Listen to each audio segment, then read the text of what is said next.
Respected dignitaries, our today's chief guest, Professor Dr. Ravinder Nath, Honorable Vice Chancellor, MRSPTU, Professor Dr. Bhuta Singh Sindhuji, Head of the Department of Physics, Professor Dr. Jasbir Singh Hundal, faculty, staff, and all the participants of this faculty development program. A very good morning to all of you. I, Dr. Veena Sharma, on the behalf of Department of Physics, Maharaja Ranjit Singh Punjab Technical University, Bathinda, welcome you all to the inaugural ceremony of this AICTE-sponsored Training and Learning Faculty Development Program on the theme Novel Materials and Their Applications. I am really thankful to the AICTE officials for sponsoring this online FDP in this pandemic situation. First of all, let me briefly introduce about our physics department. The Department of Physics, MRSPTU Bathinda, was established as independent department in 2012. Earlier, it was a part of Department of Applied Sciences in Gyani Jai Singh Campus College of Engineering and Technology. The department offers courses BSc Honors in Physics, MSc Physics, and PhD in Physics. The main research areas of the department are experimental condensed matter physics, radiation physics, experimental atomic and radiation physics, theoretical physics, and nuclear physics. The Department of Physics has ongoing and completed research projects from different funding agencies worth ₹1 crore. Also, the Department of Physics is actively involved in various academic and social activities. Now I request my colleague, Dr. Satnam Singh, who is the coordinator of this faculty development program, to enlighten more about this FDP. Over to you, Satnam, sir. Thank you, madam. Thank you very much. It's indeed a pleasure to interact with you. Respected Ravindranath sir, our chief guest, Dr. Ravi Kumar, Dr. Atul, Dr. Jasbir Singh Hundal, HOD of the department. Welcome you all in this faculty development program, which is catalyzed and supported by the AICTE. Obviously, this activity is organized by our department, which is headed by Dr. Jasbir Singh Hundal and guided by our Honorable Vice Chancellor, Dr. Bhuta Singh Sindhuji. In this FTP, it's a 5 days program, rather I should say it's a 7 days. It's a 1 week activity in which different speakers from different universities, research laboratories, and various good institutions are going to deliver the lecture. We'll interact with the audience, and our audience is not only localized audience, our audience is from faculties, associate professors, few teachers, few industrial peoples from various parts of the India. There are a number of peoples from the Tamil Nadu, Assam, Gujarat, MP, UP. So there are total 200 people who are allowed in this FTP. So since I have not been asked to take more time, I formally welcome you and request Madam to take over the stage and invite the next speaker. Thank you, sir. Thank you very much. Thank you so much, sir. Now I request Professor Dr. Jasbir Singh Hundal, Professor and Head, Department of Physics, MRSPTU Bathinda, for a formal welcome address. Professor Dr. Jasbir Singh Hundal started his journey as a lecturer in 1989 as a founder faculty member of Gyani Jai Singh Campus College of Engineering and Technology. He did his doctorate from IIT Roorkee and postdoctorate from Pennsylvania State University, USA. He had teaching and research experience of 32 years and had guided 5 PhD and 9 MSc theses. He has more than 100 publications in national and international journals and conferences.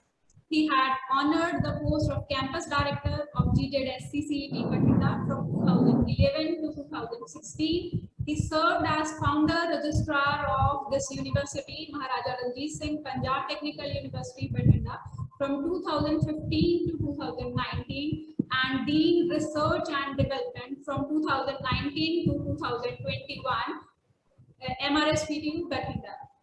Now I welcome Dr. Hundal to come on the stage for a formal welcome of all our guests. Over to you, Hundal sir.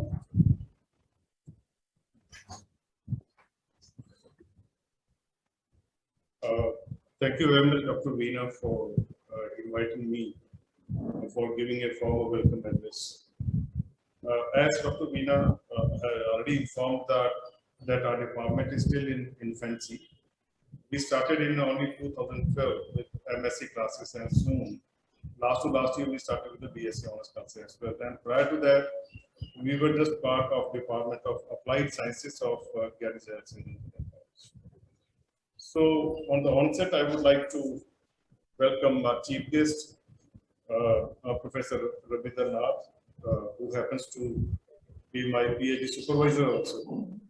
And I think all of you can understand how difficult it is for a student to speak in front of his teacher, because of the relation that always dominates, right? So, Professor Rabinder Nath sir, Professor Bhuta Singh Sidhu, our Vice Chancellor, Professor Anil Sahasrabudhe, Chairman AICTE, Professor Rajiv Kumar, Member Secretary AICTE, Dr. Mamta Rani, Advisor, AICTE Teaching and Learning Academy, Dr. Balvinder Sidhu, Coordinator AICTE Programs of the University, Dr. Satnam Singh, the Coordinator, other distinguished speakers, and my faculty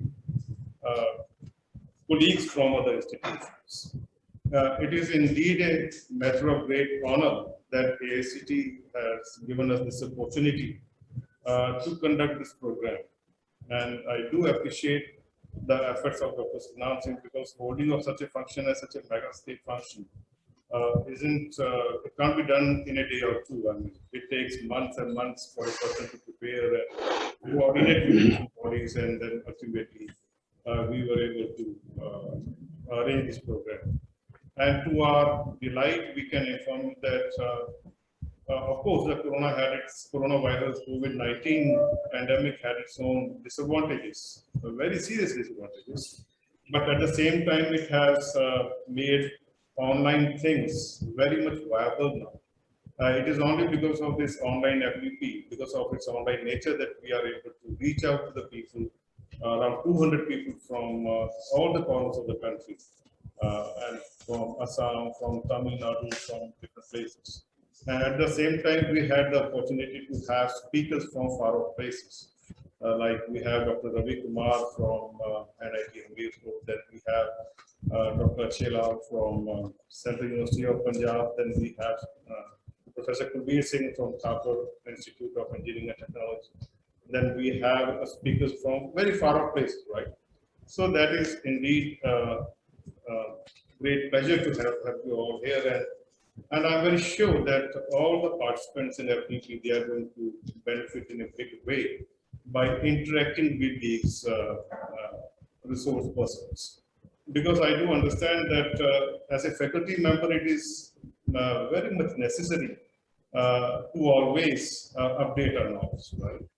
And once faculty gets updated through these FDPs, then ultimately the contents of these FDPs it percolate down to the syllabi of different classes, be it BSc or MSc classes. So if you want to really update the syllabus, update the contents of the syllabus, then the organization of such FDPs become very important. And this would not, of course, organization of this FDP would not have been possible, but for the effort that have been made by Dr. Balvinder Sidhu and Professor Bhuta Singh. He was to join us, but he suddenly had an online meeting. So he allowed us to, okay, you carry on with the program, because a show must continue, right? Whatever the circumstances. So we ultimately decided to carry on with this program. So once again, I formally welcome you all on this FDP, and thank all the source persons. And I have no words, I mean, not enough words to thank my supervisor, Professor Rabindranath, who has been actually true guru for me. Right? I have learned not only did my research from here, I learned many things. Way of living, way of thinking also from him. So thank you very much. Thank you, everybody. I hope everybody of you would take maximum advantage of the resource person which we have, which have ultimately consented to be here with us to do this activity program. Thank you. Thank you so much. Thank you very much. Thank you, sir.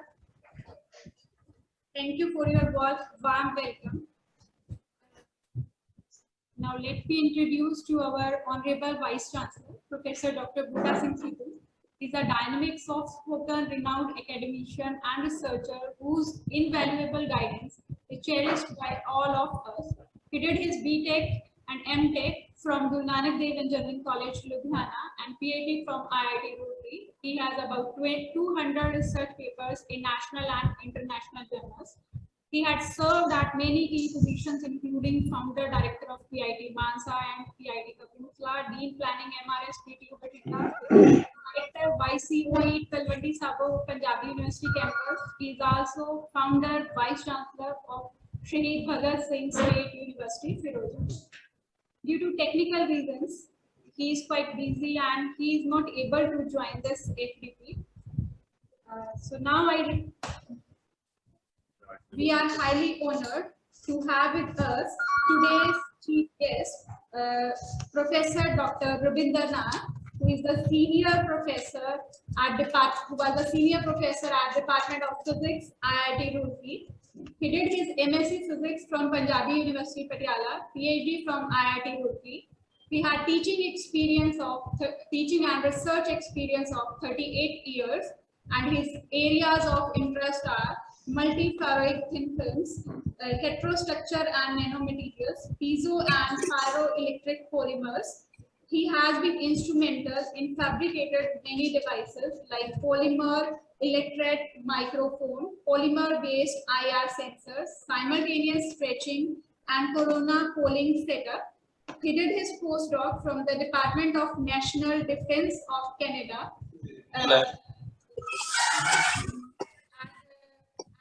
At Quebec. He had guided 12 PhD students and more than 100 MTech and MSc theses. He had about 100 research publications in national and international journals and about 60 conferences, both of national and international region. Now I request our chief guest, today's chief guest, Professor Dr. Rabindranath, to say a few words about this FDP. Okay. Dr. Rabindranath, please. Yeah, hello. Can you hear me? Good morning, sir.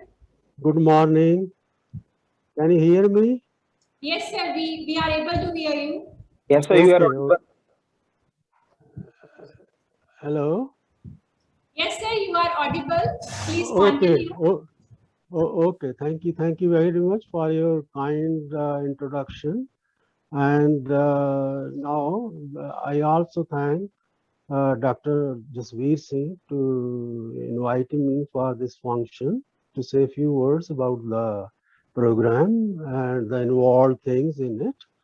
And I say good morning to everyone. I thank to Professor Butta Singh, Vice Chancellor of Maharaja Ranjit Singh University, Punjab Technical University at Bathinda, and Dr. Satnam Singh, coordinator, and Dr. Jasveer Singh Hundal, and all the participants.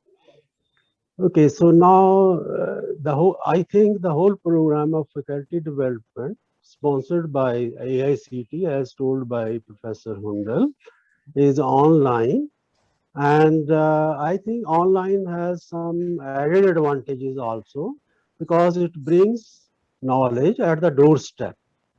This is largely encouraged by due to corona pandemic. I hope all participants will make full use of it, and by learning more about the new class of materials sitting at home rather than in classrooms. The chosen topic during this program is novel materials and their applications, and it is one of the Thursday.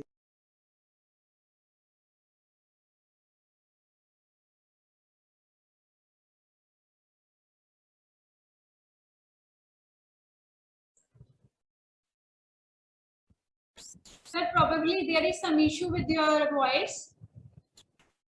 We are not able to hear you.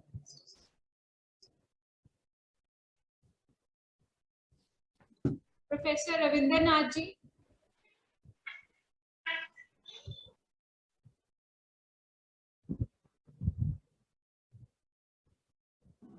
Ma'am, there is a problem in internet connection also. Yeah, there appears to be that, yeah. Okay, sir, we will look into the matter.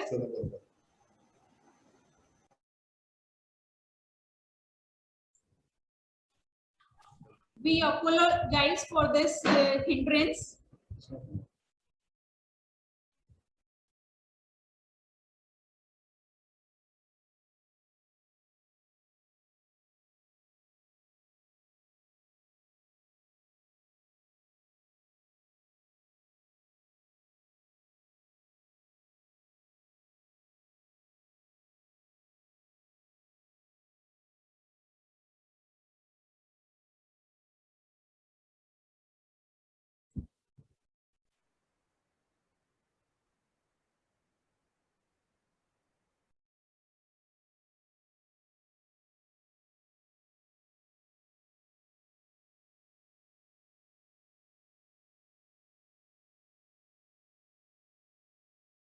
Yeah, hello. Meanwhile, I think till he joins back with us, I'm here.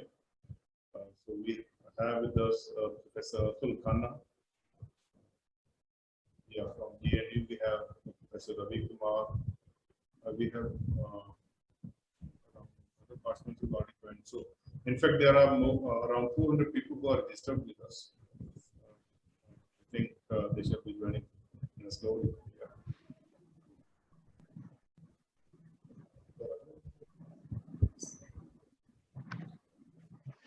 We request all the participants to kindly mark their presence in the chat box. Please write your name, your designation, and your institute name so that we will be able to identify you.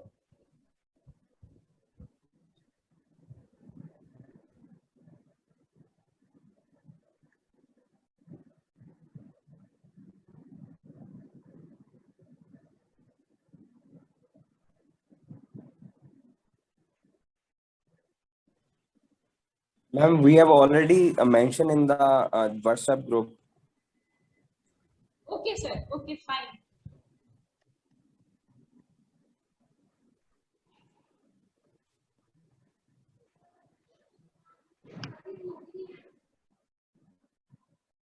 Hello, बेटे कुछ ना कुछ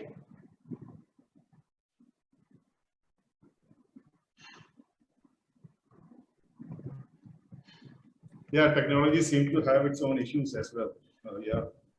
In fact, we are still in transformation stage, so sometimes things do break down. Yeah.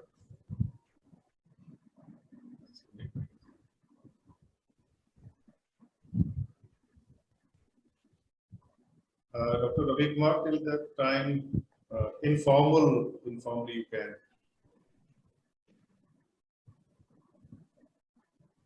Yes. Arna se joining after please, you can also join and just interact. Shall I start or? Start with the interruption. You can just interact with the people. Okay.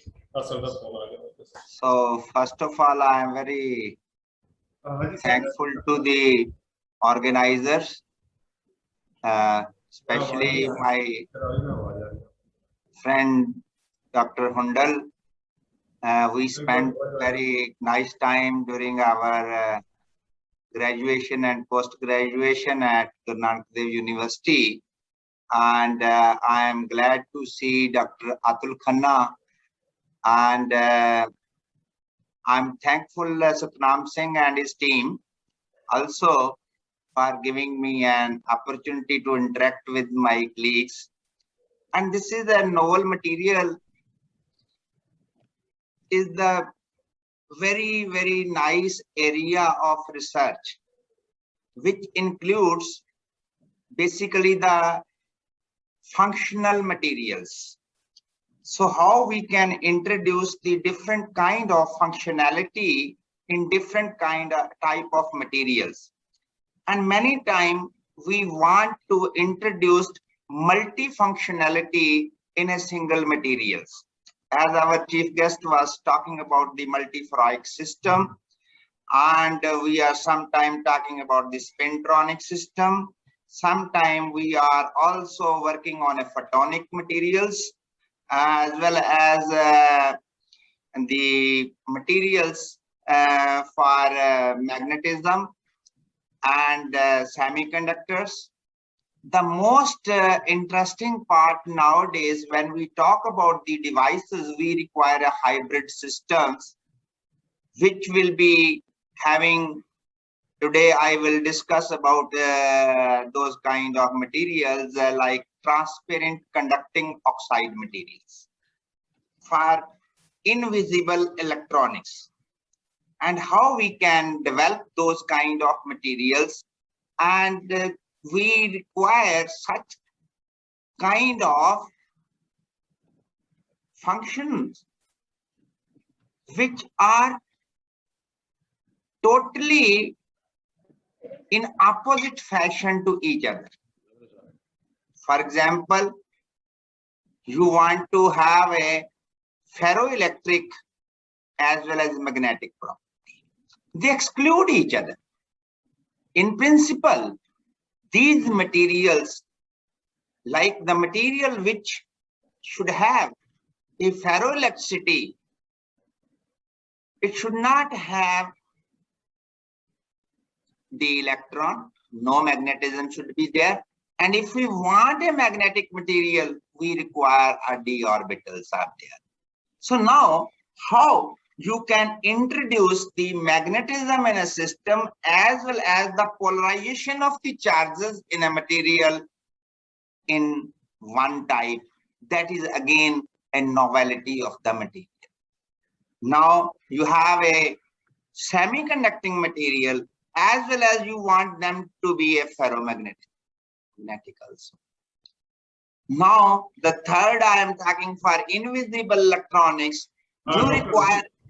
Anna sir is back. Okay. So Yeah. we will continue the discussion after the inaugural session. Yeah, so that was a warm-up run kind of, right? Always warmed up.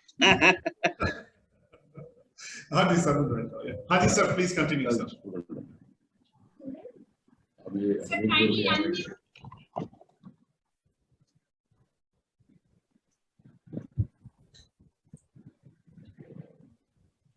Sir, unmute कर लीजिए, please.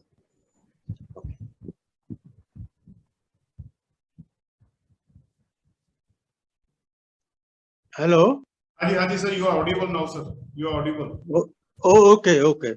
So what I am saying is that different type of materials which are going to be discussed here in this meeting, in this program, electronic nanomaterials, ferromaterials, and different polymers, etc. Actually, material, when we call it a novel material, when its properties and applications are new and path breaking. For example, we have multiple ferroics. So they are also sensitive to electric and magnetic stresses.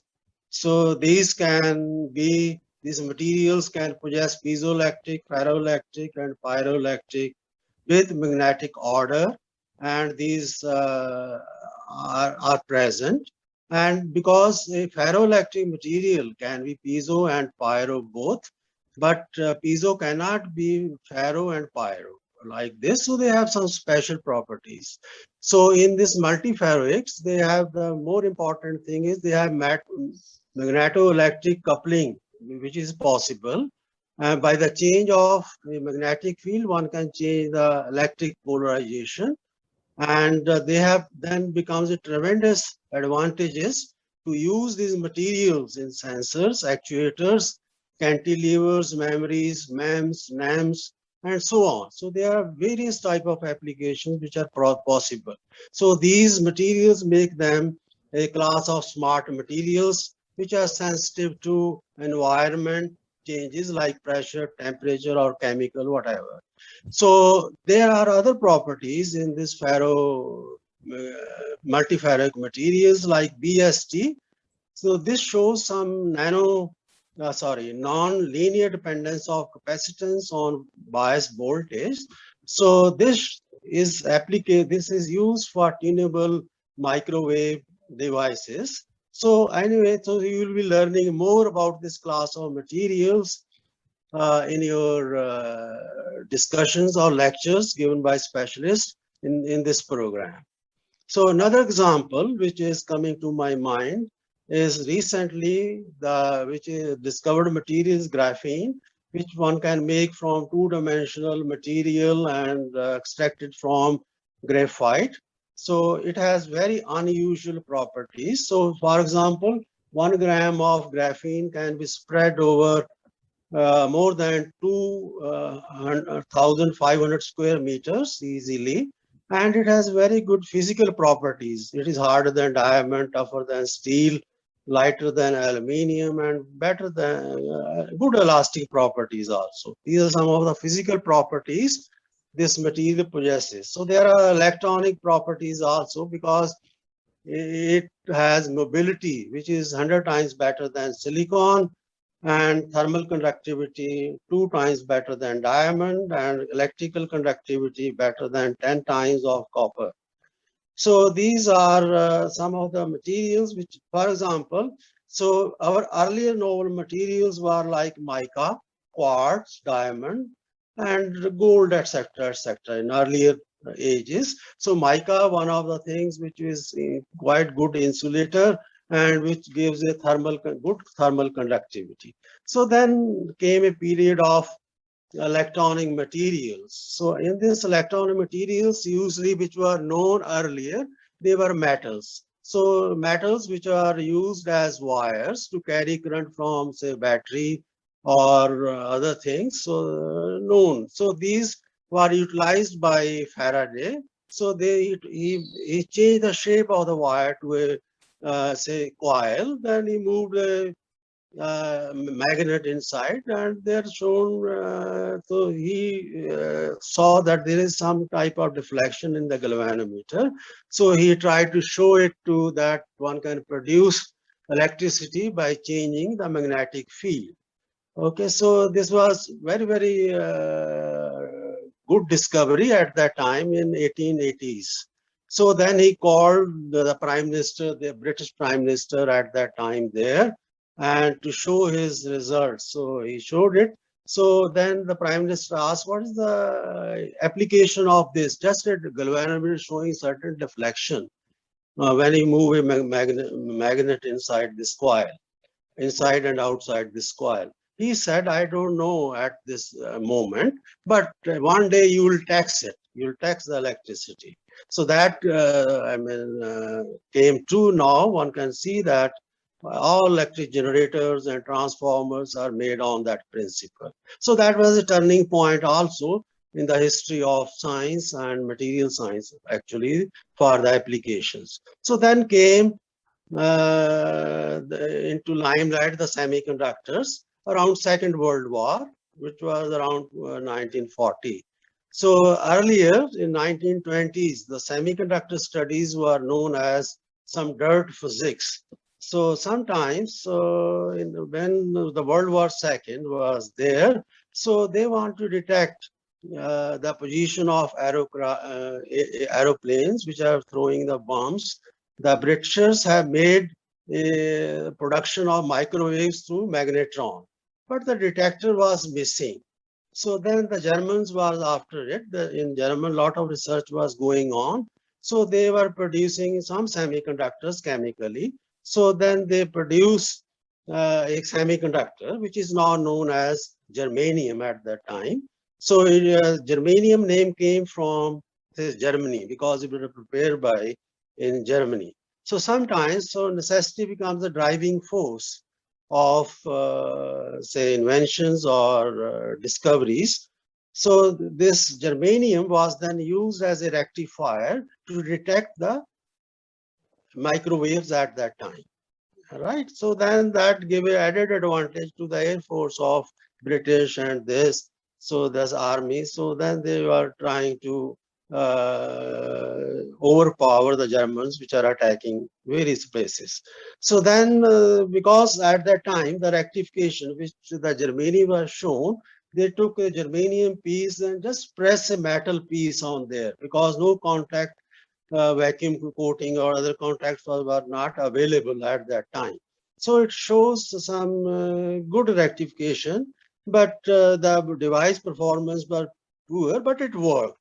So then later on, after the World War II, in 1950s, Shockley, Bardeen and others were working in Bell Labs. So they came out with a semiconductor transistor and demonstrated three-terminal device, and it was showing very good amplification, etc. at that time. So prior to it, there were vacuum tubes, which I think at that my time also we worked on diodes on vacuum tubes, but they were bulky, occupied a lot of space.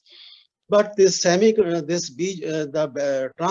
so that revolutionized all the electronic industries because semiconductor industries material they came into limelight after 1950s.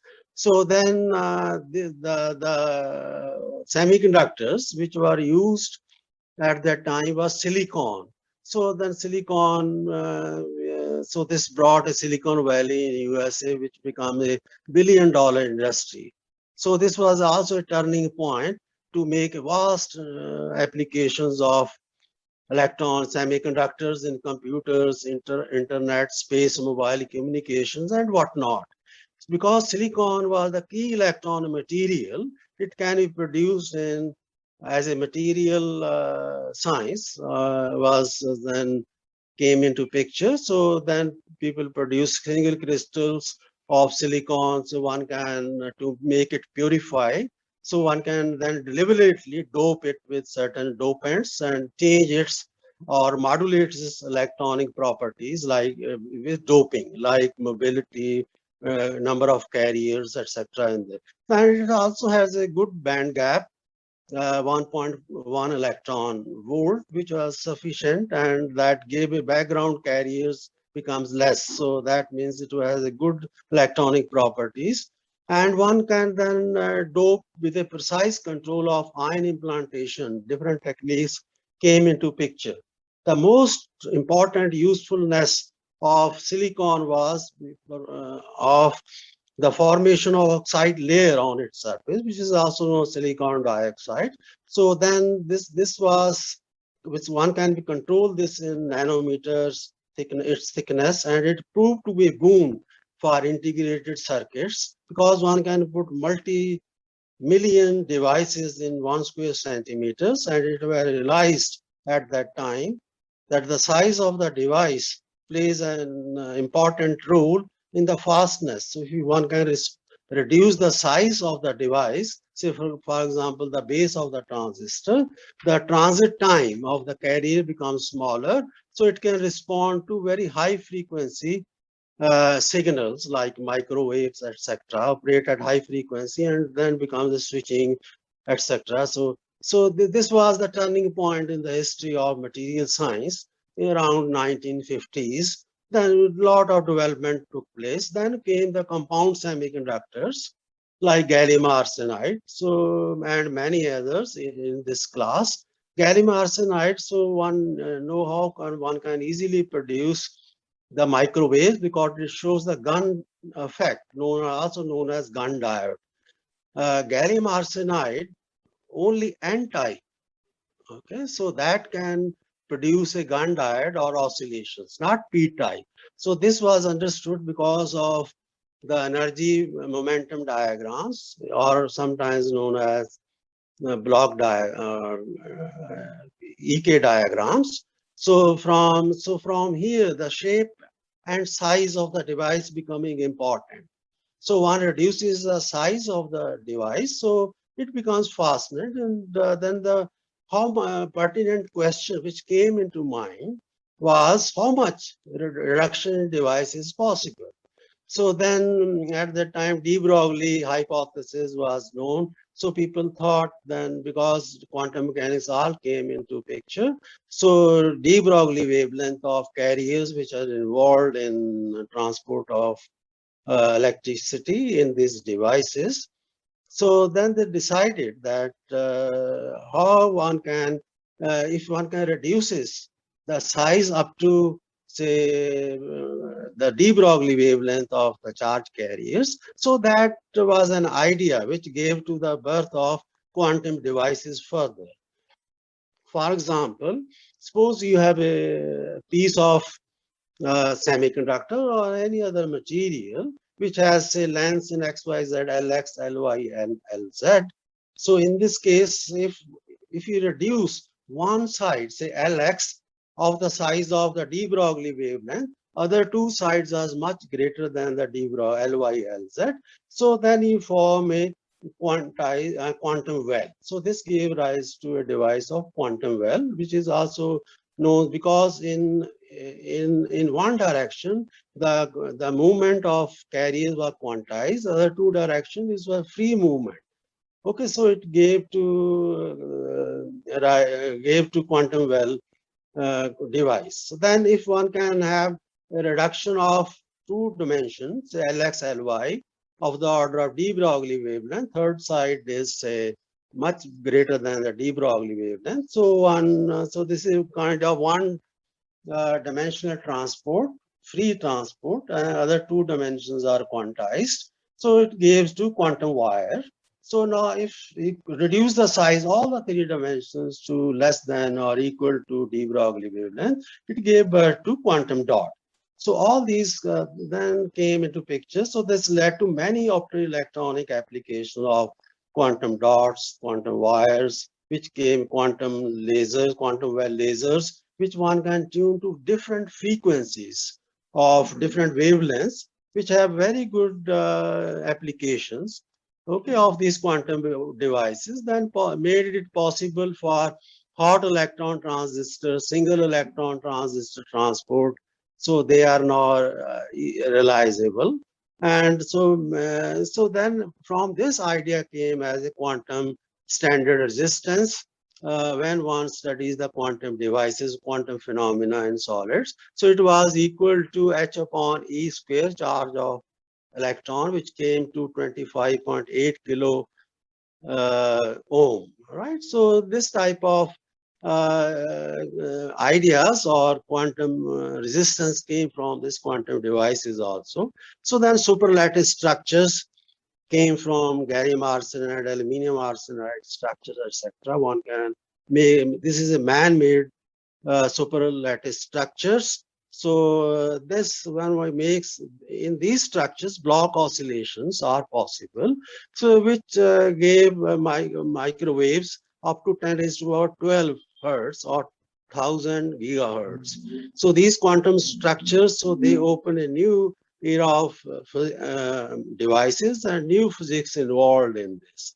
So then came some say metamaterials also are important these days because they have a negative refractive index at certain frequencies, resonance frequencies. So they can be used as good absorbers and smart antennas, waveguides, etc. So these are the upcoming materials and a lot of research going on this also. So then came now the energy materials, especially coming in the solid state batteries, which give clean energy applications. They are now aluminum air batteries, have a high energy density, and they are going to replace lithium batteries, which are say toxins are avoided like this. So we have a clean energy here. So these are some of the things which are important these days, I think. And then another thing which is important when you have vast number of applications of these materials, so then the structure property relationships, so they become important for the progress in the material science, which is gives you by governing, this is governed by the understanding of structure property relationship.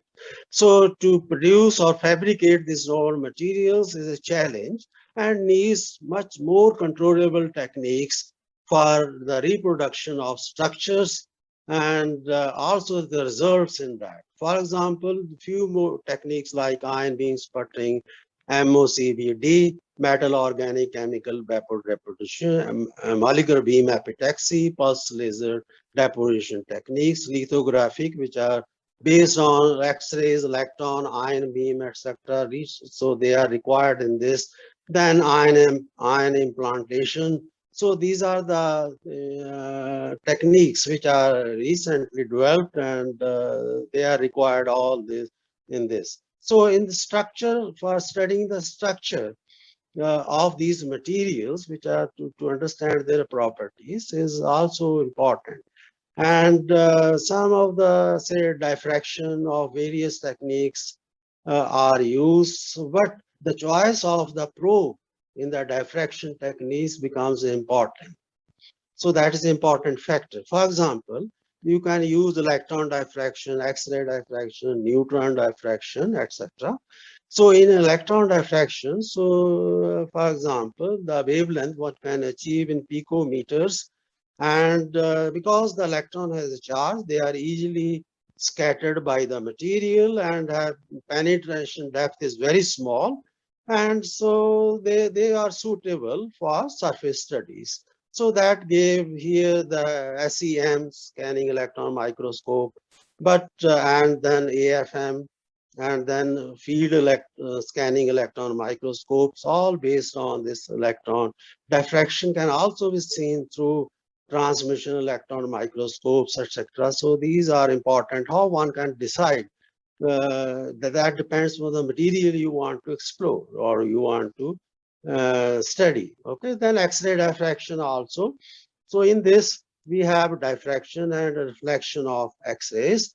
The wavelength everybody knows of the some nanometers, and the scattering takes place from the atomic electrons. So the intensity signal which coming out after the scattered X-ray depends upon the Z value, right? But its phase, because the intensity will just, how many photons are scattered will depend upon Z value, but utilize the phase is also important in this material phase of X-ray which are coming out. So they have complicated, well, for imaging the crystals, the atomic placement in crystals, so they are also exploited nowadays. So then reflection of X-rays, because they are also becoming important, because in the important thing in reflection of X-rays, this, the refractive index for X-rays is still less than unity. So the penetration depth at, say, for example, if you use these X-rays, so when n is less than unity, so it shows total external reflection. So other materials in visible light, total internal reflection, but they show total external reflection at very small angles. Critical angles is less than 0.1 degree. So one can, so they are sensitive to surface study. So one can use at a surface probe the X-ray reflection of these novel materials, etc., which you want to study. Then came the choice of neutrons, which one can use as thermal neutrons. Wavelength, one can 1 nanometer or so, or less than that. But the important advantage of this, the scattering amplitude of neutron depends on the nuclear structure rather than Z, or electronic structure of the material. So one can find out the different isotope present detection by this neutron beam diffraction. And some, because neutron has a magnetic dipole moment also, so they show magnetic interaction with the, say, for example, multiferrics. So one can see some of the things in neutron diffraction. So in this ferromagnetic materials or this multiferric materials. So this is how one has to make a choice between different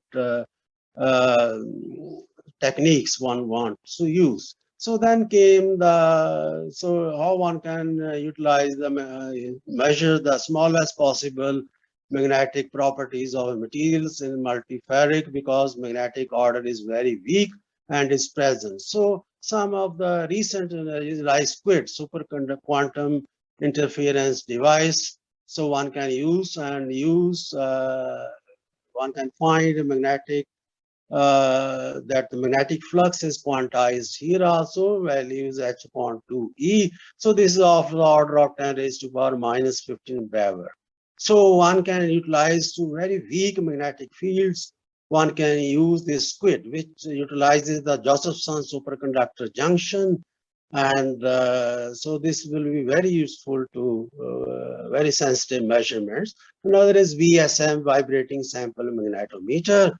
So one can use this also to find out the magnetic properties of different materials, and also one also wants to find out the elemental and chemical composition of different materials. So photoelectron spectroscopy techniques, either from X-ray or ultraviolet, one can use them.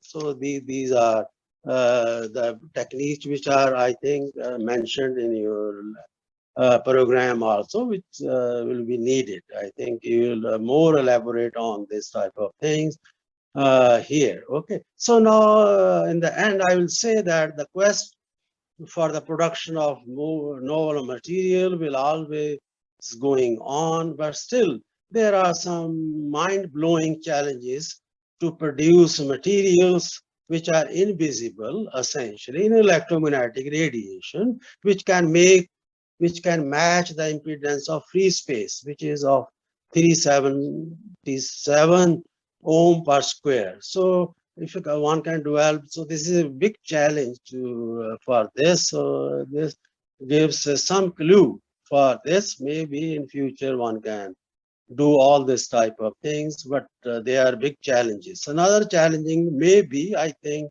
to produce living materials and produce living devices. Okay, so that's also challenge. Maybe it will be someday, maybe there. So another thing is this material engineering, which produce so many applications, internet and so on. So they are also responsible for social engineering these days. So they have good advantage. So they made possible all type of platforms like Facebook, WhatsApp, Twitter, others.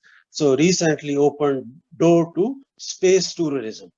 Okay, so this is due to because of some unusual properties of these materials, which can be utilized in this type of applications. In the end, I would like to wish success of the completion of the program. I am sure that fruitful discussions and active participation of everyone involved will be benefited. Thank you and good luck. Thank you, sir. Oh. Thank you for this valuable information and nice history about the origin of the noble materials. Thank you so much, sir. Okay, thank you everyone.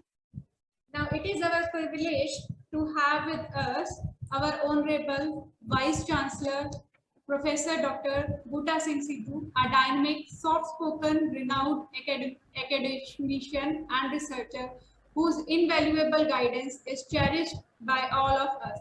He did his BTech Mechanical Engineering and MTech Production Engineering from Guru Nanak Dev Engineering College, Ludhiana, and PhD from IIT Roorkee.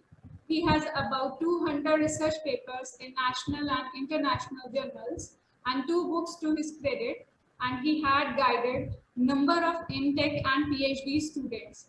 He is recipient of many prestigious awards and fellowships, including AICTE Fellowship for PhD, Best Engineering Teacher Award by ISTE, and he had been nominated as a member of TSS Advisory Council USA, and many more to his credit. He had served at many key positions, including founder director of PIT Malka, PIT Kapurthala, Dean Planning MRS PTU Bathinda, Dean Academics, IKG PTU, Director YCOE Talwindi Sapo, Punjabi University campus, and he is also founder, Vice Chancellor of Shaheed Bhagat Singh State University, Firozpur. Now I request Professor Dr. Butta Singh Sidhu, our Honorable Vice Chancellor, to kindly address our participants and dignitaries. Over to you, sir. Thank you. Am I audible? Yes, sir, you are audible. Yeah, you are audible. You are audible. I will only take few minutes because you have already late from your schedule. So first of all, a very good morning to all. Honorable, respected Professor Ravinder Kumar, Professor, retired Professor from IIT Roorkee. Dr. Ravi is also there. We went. He is also a very close friend to me. Head of Department, Professor Dr. J.S. Hundal, all the faculty from the Physics Department, Course Coordinator, Dr. Satnam Singh, all delegates. Again, a very good morning. The Faculty Development Program, which the department is organizing on novel materials and their applications, I think a good update about the materials have already been given by Professor Ravinder Kumar, because he spoke so detailed and including all the history of these materials. The topic itself is I can say a very need of the hour, or we can say a very advanced topic, because otherwise also when we talk about the materials, we talk about metals. So automatically materials, metals are backbone of any technology. You cannot have a single example where the technology will work without the applications of materials. Maybe any type of application, everywhere you need to increase the efficiency of your life, power plants, everywhere the application of materials are there. And if we develop a material, those are working at higher temperature and with their improved properties with the economy, so automatically our total economy will be updated. So I think a very good topic have been selected for this faculty development program by the department. So congratulate the entire organizing team, including its coordinator, to have this faculty development program on such a wonderful topic. If I talk about All India Council of Technical Education, because they have this program is this FDP is also one of that have been sponsored by All India Council of Technical Education. We all know from the last 2-3 years, the AICT is participating, sponsoring, have taken a good initiative to organize such faculty development program at national level, and probably even they have recorded in the Guinness Book of Record the online courses they have organized, not a course as such, faculty development program or short-term training programs from the last year.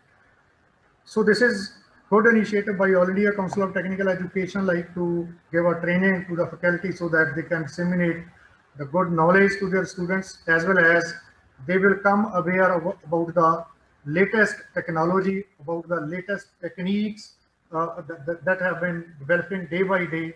So that give a good, I can say, updation, equip the faculty with the latest skills when we organize such type of faculty development programs. Even Maharaja Ranjit Singh Punjab Technical University have signed a MOU with All India Council of Technical Education. They will sponsor about 11 or 12 faculty development programs separately in collaboration with the university, that we may organize in our own departments, as well as even we can organize these programs. We can sponsor further these programs to our affiliated institutions. So I think this is one of the good initiative of All India Council of Technical Education.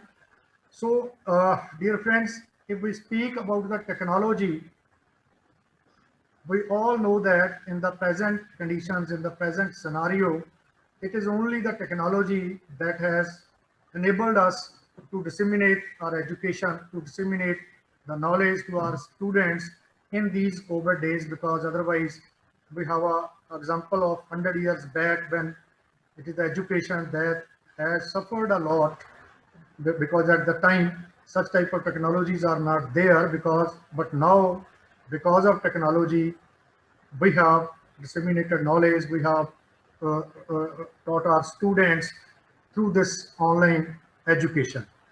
Even beyond that, now in the time to come, probably we are switching over to a blended mode of teaching, where we can say there's no substitute for physical mode of education, but as well as online education is also play a great role. So in the time to come, probably in all the universities, all the institutions, the education is going to be delivered through this blended mode, and we have to prepare ourselves accordingly.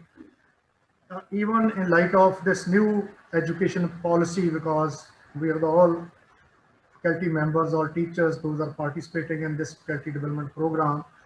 So even I may request to the course coordinator if he may organize 1 or 2 lectures on this new education policy, because recently we are converting to this new education policy, and we teachers, we the faculty members have to make some critical discussions, even to criticize if there are certain things accordingly, so that it can be implemented in a true sense.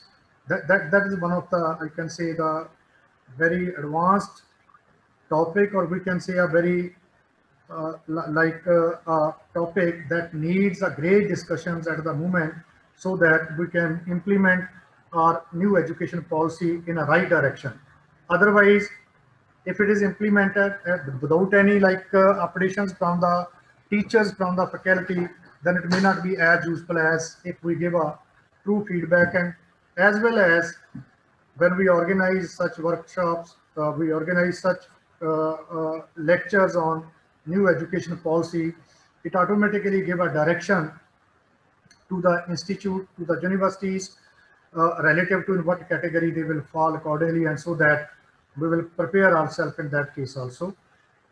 Even I shared you a quote as shared by Henry Ford: anyone who stops learning is old, whether 20 or 80 years old, and anyone who keeps learning stays young. The greatest thing in the life is to keep your minds young.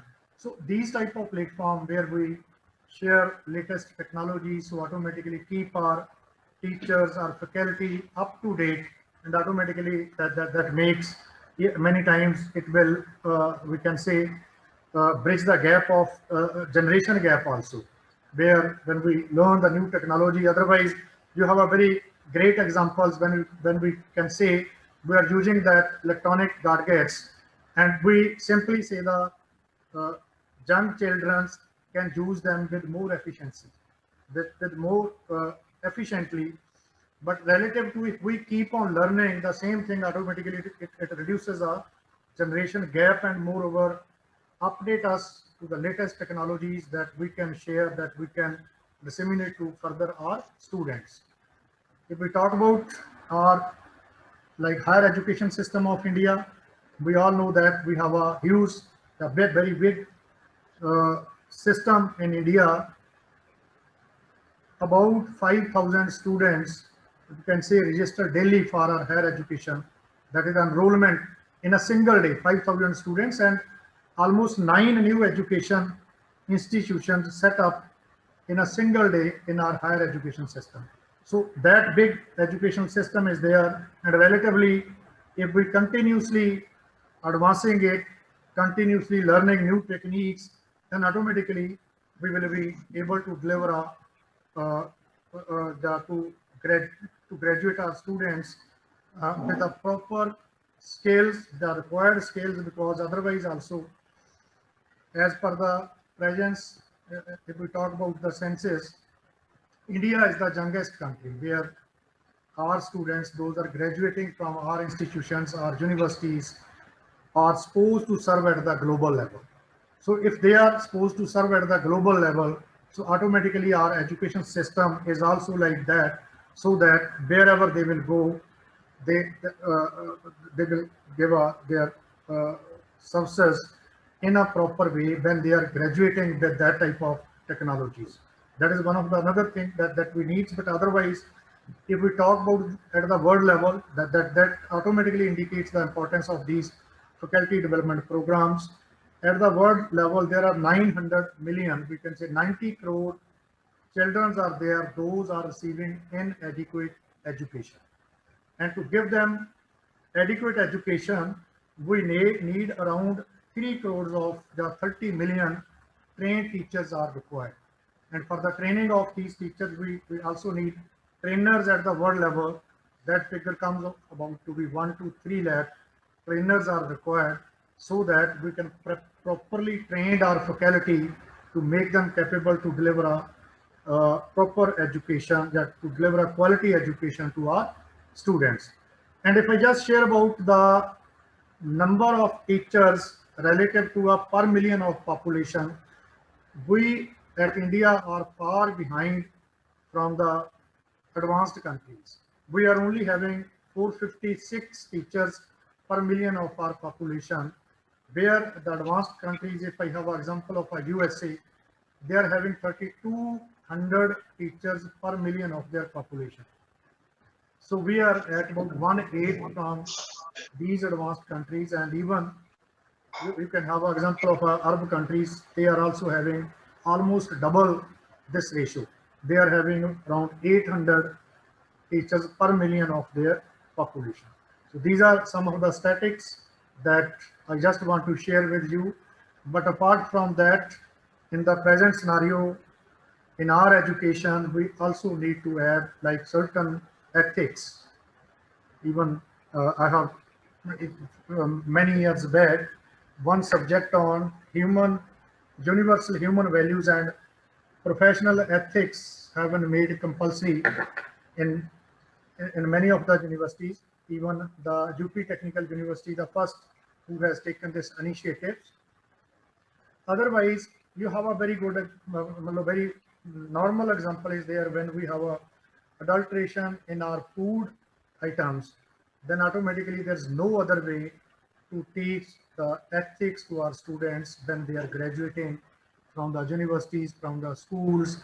That is one of the most important thing that we all faculty members, all teachers have jointly to take this initiatives, so that if our graduating students, if our coming generation is taught with that, so automatically we are able to develop a, we can say, a healthy society. Otherwise, there's no other option, even without the learning of the ethics.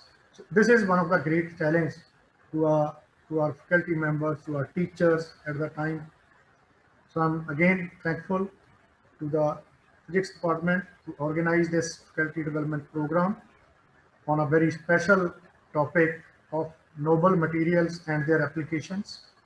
The entire organizing team, including the coordinator, Professor Dr. Satnam Singh, deserve a special appreciation because you have even wonderfully organized that.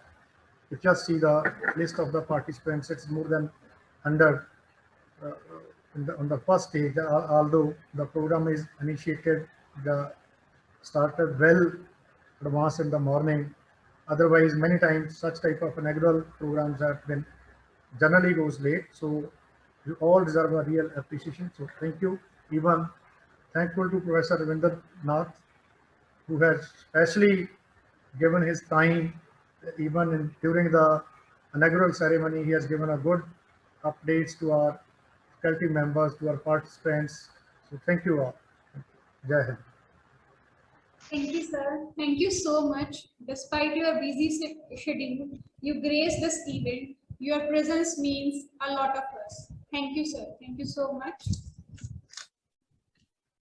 Now, I, Dr. Veena Sharma, Assistant Professor, Department of Physics, MRS PTU Bathinda, feel privileged to extend vote of thanks of this inaugural ceremony of this Atal FDP on novel materials and their applications. First of all, I heartily thank our honorable chief guest, Professor Dr. Rabinder Nath. Despite his busy schedule, he accepted our invitation. My next vote of thanks goes to our Honorable Vice Chancellor, MRS PTU Bathinda, Professor Dr. Bhuta Singh Sidhu, for his blessings and for the successful conduct of this FDP. My next vote of thanks goes to Professor Anil Sahasrabudhe, Chairman AICTE, Professor Rajiv Kumar, Member Secretary AICTE, Dr. Mamta Rani, Advisor Atal FDP, Professor Dr. Jasbir Singh Hundal, Professor and Head Department of Physics, for his continuous support, motivation, and untiring efforts for the conduct of this faculty development program. My next vote of thanks goes to Professor Dr. Balwinder Singh Sidhu, Coordinator, AICT Programs at MRS PTU. My next vote of thanks goes to Dr. Satnam Singh, who is the coordinator of this FDP, and I extend my thanks to all the faculty, staff, research scholars, and students of the department for their participation.